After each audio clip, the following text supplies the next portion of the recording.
Bonjour à toutes et à tous, merci de nous rejoindre dans l'actualité Conseil de défense ce matin à l'Elysée. Au programme, une réflexion autour de l'assouplissement du pass sanitaire selon les territoires. La moitié des départements français ont en effet un taux d'incidence inférieur à 50 cas positifs pour 100 000 habitants. C'est le cas en Vendée, avec 28 cas pour 100 000 habitants. En milieu hospitalier, la situation s'améliore également. 13 patients sont désormais sous surveillance contre 23 mardi dernier. 5 personnes sont toujours en réanimation. Au chapitre économie, focus sur la robotique industrielle. Proxinov, le centre technique dédié à ce sujet en Pays de la Loire, a organisé justement une journée en lien avec l'agroalimentaire. Dans l'incertitude et en manque de visibilité depuis de nombreux mois en raison de la crise sanitaire, le secteur semble se relancer. Les précisions d'Alexandre Debray. S'il vous plaît, pourriez-vous libérer le chemin ? Vous avez de très belles jambes, il serait dommage de les abîmer. Rassurez-vous, vous n'êtes pas dans un film de science-fiction avec des robots mal intentionnés. Bienvenue à une journée technique de Proxinov. L'idée, faire se rencontrer les constructeurs et les clients en quête de solutions par robotique et assistance. Le secteur du jour, l'agroalimentaire, une aubaine pour ce visiteur. Dans nos métiers, il est de plus en plus difficile de trouver de la main-d'œuvre. Le fruit en tant que tel a conditionné aujourd'hui très fait, on va dire, de façon manuelle, et donc l'idée de robotiser ou de l'appréhension, tout ça par rapport à de la robotique, ou même la pose d'alvéole, la pose d'emballage peut être entre guillemets des sujets à lever, quoi. Préparation de produits, hygiène ou encore maintenance et cybersécurité, les exposants proposent de nombreuses solutions. Aujourd'hui, ils sont ravis du retour de ces journées. Une journée comme celle-ci était la bienvenue afin que l'on montre à nos clients nos technologies adaptées à leur secteur d'activité.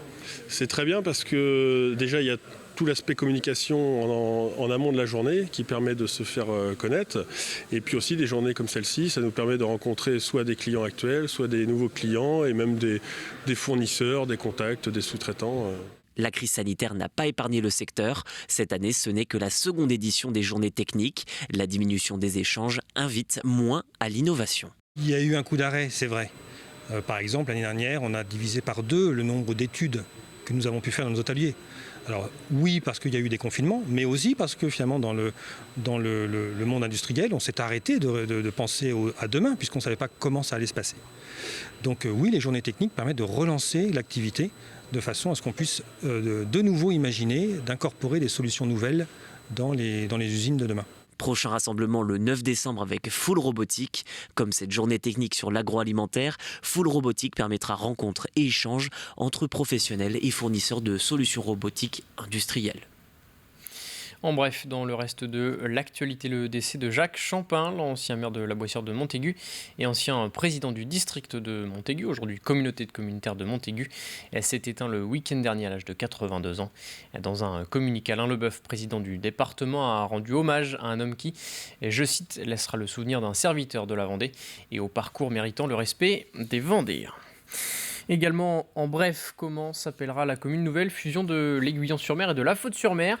Les 2 municipalités lancent aujourd'hui une consultation auprès de la population. Les habitants doivent ainsi choisir entre 3 propositions: l'Aiguillon, la Presqu'île, Cap d'Arcet ou les Pointes-sur-Mer. Les maires des 2 communes devront ensuite trancher à l'issue de cette consultation qui se tient jusqu'au 6 octobre. Santé à présent avec l'opération Septembre en Or, un mois pour sensibiliser au cancer pédiatrique, des maladies qui représentent 1 à 2% de l'ensemble des cancers, mais qui touchent environ 2500 enfants de moins de 18 ans chaque année en France. Septembre en Or est donc l'occasion d'en parler et d'évoquer leur impact, souvent méconnu, sur toute la famille. Témoignage d'une famille vendéenne recueilli par Alix Lanos. Pierre a 13 ans quand on lui diagnostique en 2019 un carcinome hépatocellulaire, un cancer du foie extrêmement rare. Il y a ma mère, elle est tombée dans les vapes, limite. Moi, je ne savais pas quoi dire. J'espérais juste pas mourir. C'est à Paris que Pierre se fera opérer. À sa demande, les médecins ne cachent rien de la gravité de la situation à l'adolescent. L'intervention est particulièrement risquée et on conseille à toute la famille de se dire au revoir. Mon cancer était attaché, à quelques millimètres de la veine centrale. S'il coupait, c'était mort, hémorragie, et j'y passais. Quand on m'a dit tu vas peut-être mourir et dire au revoir à ta famille, ça m'a cassé. Moi j'étais très positif en mode on va gagner. Et j'avoue, ça m'a un peu cassé, j'ai beaucoup pleuré avec ma famille. Une famille évidemment dévastée qui prend de plein fouet l'annonce de ce cancer, une maladie que Valérie, la maman de Pierre, vient tout juste d'affronter elle-même. Je savais ce qu'il ressentait, le mal qu'il avait. Mais je me suis revue quand j'avais mon cancer me plaindre, chaque fois je le dis, et je reviendrai en arrière, je ne me plaindrai pas du tout, quoi. Quand on voit des petits bouts de chou de 6 mois, 1 an, on ne se rend pas compte. Et le nombre d'enfants, ça ne désemplit pas.